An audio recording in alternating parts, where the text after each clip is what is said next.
Hello everyone. দেশের এই অস্থিতিশীল পরিবেশে আমরা গিয়েছিলাম কক্সবাজার ঘুরতে। আমাদের অনেক দিনের প্ল্যান ছিল যে আমরা একটা ফ্যামিলি ট্যুর দিব কক্সবাজারে। তো সেই প্ল্যানটা আমরা করতে করতে ডেট করলাম হচ্ছে 17ই জুলাই, যেহেতু তখন অনেক দিনের একটা লম্বা সরকারি ছুটি ছিল। তো এই কারণে আমরা আমাদের ফ্যামিলির সবাই মিলে প্ল্যান করি যে ওকে ফাইন, আমরা তাহলে 17 তারিখ রাতে মানে বুধবার রাতে আমরা কক্সবাজার যাব। তো আমরা সোহাগের টিকিট কাটি। তো আমরা প্রায় 10 দিন আগেই আমাদের হোটেল বুকিং করে ফেলি। তো আমরা হচ্ছে 18-19 তারিখের জন্য আমরা বুক করি ইনানি বিচের সি পার্লে, আর হচ্ছে 19-20 তারিখের জন্য আমরা বুক দিই লাবণী পয়েন্টের স্বপ্নীল সিন্ধু রিসোর্টে। তো আমাদের তো বুকিং টেকিং সব কিছুই কনফার্ম। তো এর মধ্যে দেশে চলছে কোটা আন্দোলন, আমরা সবাই জানি। বাট আমাদের যে সরকার, যে তেরা সরকার ছিল শেখ হাসিনা, তো আমাদের একটা ধারণাই ছিল যে হয়তো আন্দোলন করবে, সে 2-3 কথা বলবে, কোনোভাবে ছাত্রদেরকে হুমকি টুমকি দেখায় বসায় দিবে। বাট এটা যে এরকম একটা বড় ভাবে একটা যে আন্দোলন আস্তে আস্তে তৈরি হবে, সেটা আসলে আমরা বুঝতে পারি নাই সাধারণ মানুষ। বাট আমরা সবসময় ছাত্রদের পক্ষে ছিলাম, কারণ এটা একটা যথেষ্ট যৌক্তিক আন্দোলন ছিল। তারপরে আসলে আমাদের দেশে তো বাক স্বাধীনতা নাই, সেটা আমরা সবাই জানি। যে একটা কিছু যে বলবো সরকার বিরুদ্ধে, দেখা যাবে আমার আইডি বন্ধ করে দিছে, বা আমি যেহেতু বিজনেস করি তো এখানকার লোকাল ছাত্রলীগের ছেলেরা এসে হয়তো বা আমার বিজনেসের কোনো ক্ষতি করতে পারে। বাট আসলে ভেতরে ভেতরে সবসময় সম্মতি জানিয়েছি। তো যাই হোক, তো এই ব্যাপারটা নিয়ে বুঝতে পারি নাই যে আসলে এত বড় একটা মাত্রায় চলে যাবে এটা। তো 17 তারিখ রাতে যখন আমরা রওনা দিই, সেদিন রাত থেকেই আসলে মোটামুটি একটা আন্দোলনটা খুব একটা বড় পর্যায়ে চলে যায়। সেদিন রাতেই যাত্রাবাড়ির আগুন লাগে। তো আমাদের গাড়িতে ওঠার পরে রাত 10:30টায় সোহাগের, তো আমাদের গাড়ি কিন্তু 5টা পর্যন্ত ঢাকাতেই আটকা ছিল। 5টার পরে ঢাকা থেকে ছাড়ে ভোর 5টায়। তারপরে আমরা যেতে যেতে আমাদের অন্য দিক দিয়ে ঘুরায় নিয়ে, যে এটা হচ্ছে বঙ্গবন্ধু টানেলের ভিতর দিয়ে আমরা আসলে এবার কক্সবাজার ঢুকি।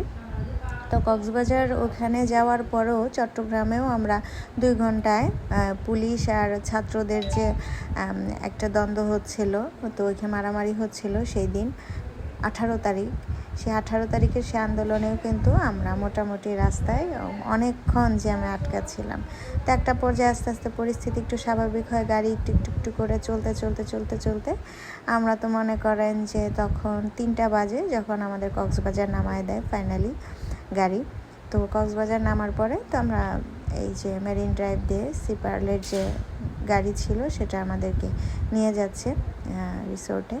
তো আমরা গেলাম। তো দেশের এই পরিস্থিতি, তার মধ্যে তো রাত 10টার পর থেকে নেটও বন্ধ।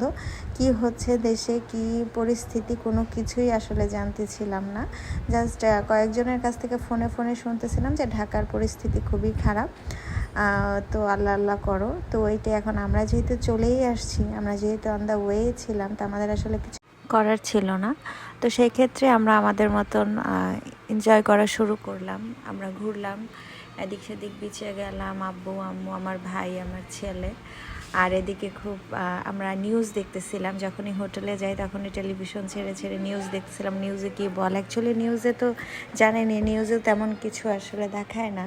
তারপরও আমরা জানার চেষ্টা করছিলাম যে আসলে দেশে কি হচ্ছে, কি পরিস্থিতি চলতেছে। যেহেতু ইন্টারনেট বন্ধ মানে এখানে আমরা কার্ড থেকে টাকা উঠাতে পারছি না, কোনো ভূত থেকে টাকা উঠাতে পারছি না। যেহেতু এখনকার সময় আসলে আমরা কার্ড ইউজ করতে করতে আমরা ম্যাক্সিমাম সময় দেখি আমরা কার্ড ইউজ করি, জানেন সবাই।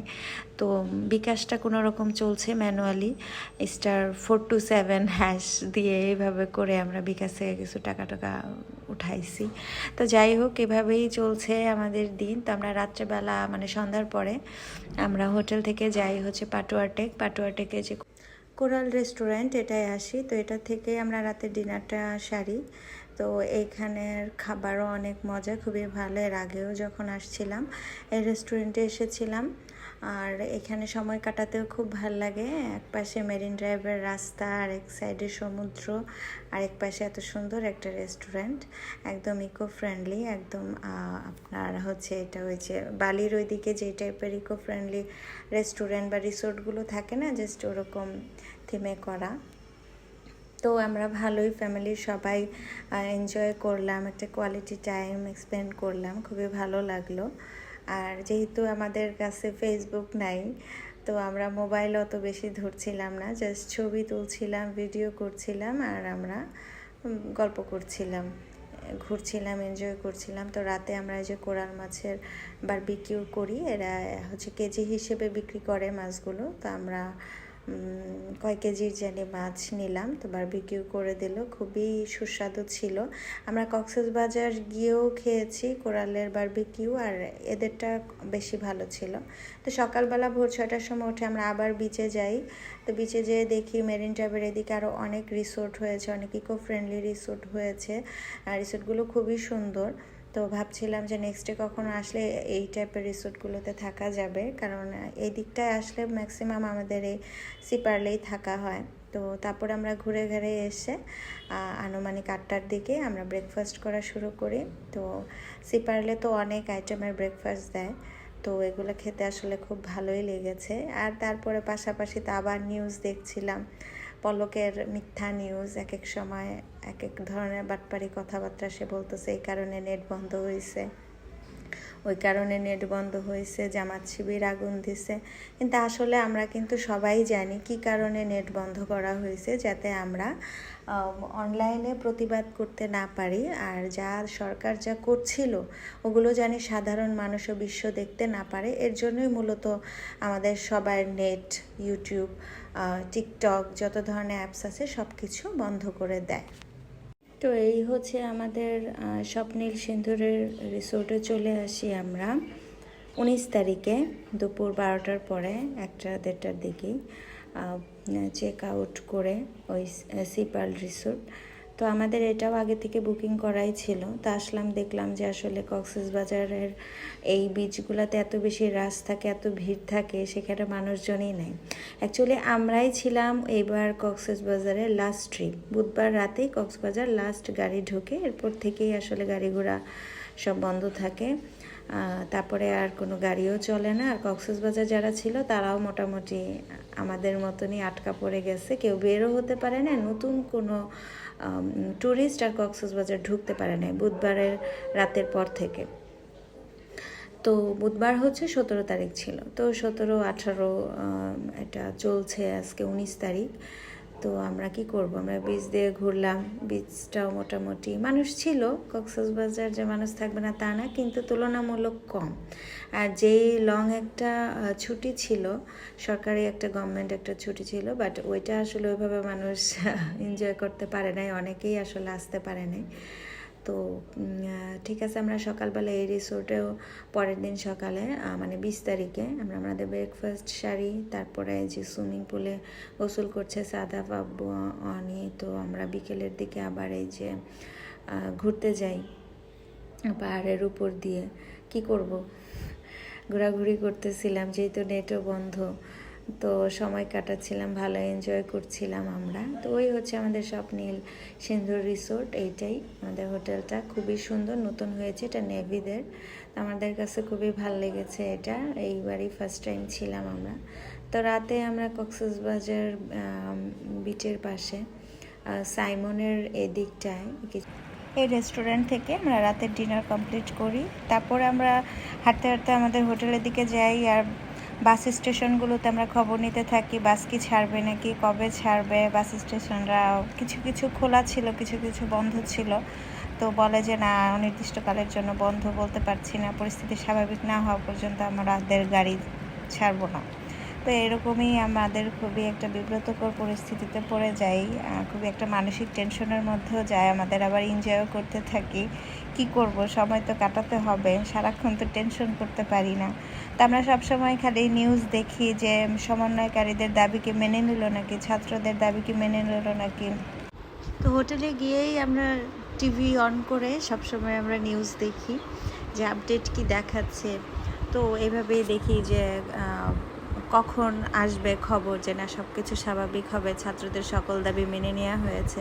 কিন্তু এর মধ্যে আমরা ভিতরে ভিতরে জানতে পারি যে দেশের পরিস্থিতি খুবই খারাপ। ঢাকায় নাকি হেলিকপ্টার দিয়ে মানুষকে মারা হচ্ছে খুবই নির্মমভাবে, যেটা আসলে মানে কিছুই করার ছিল না, আমাদের সাধারণ মানুষের হাতে আসলে কিছুই বলার ছিল না। তবে আসলে এই আন্দোলনকারী ছাত্ররা এবং দেশের মানুষ, সাধারণ জনগণ সবাই যা দেখালো, সবাই মিলেমিশে যা দেখালো, আসলে এটা খুবই মানে দৃশ্যনীয় এবং কি খুবই শিক্ষণীয় অন্যান্য দেশের জাতিদের জন্য, যে এখন থেকে আমরা আর মুখ বন্ধ করে থাকলে চলবে না, আমাদেরকে সবসময় অন্যায়ের বিরুদ্ধে প্রতিবাদ করতে হবে, প্রতিবাদ করা শিখতে হবে। তো এর মধ্যে 22 তারিখ ছিল আমার ভাইয়ের বার্থডে। তো কক্সবাজারে শুধু বনফুলটাই খোলা ছিল, বনফুল থেকে আমরা কেক কিনি, আর আদার্স অন্যান্য অনেকগুলোই বন্ধ ছিল, যেমন টেস্টি ট্রিট বন্ধ ছিল, বাট বনফুলটা খোলা ছিল। কবেকার কেক তা জানি না। তো যাই হোক, আর প্রচুর বৃষ্টি হচ্ছিল। 22 তারিখে প্রচুর বৃষ্টি ছিল, ওই দিন আমরা বের হতে পারি নাই, অত শুধু খাওয়ার জন্য বের হয়েছিলাম। তো অলরেডি কক্সবাজারে আমাদের 5 দিন ডান।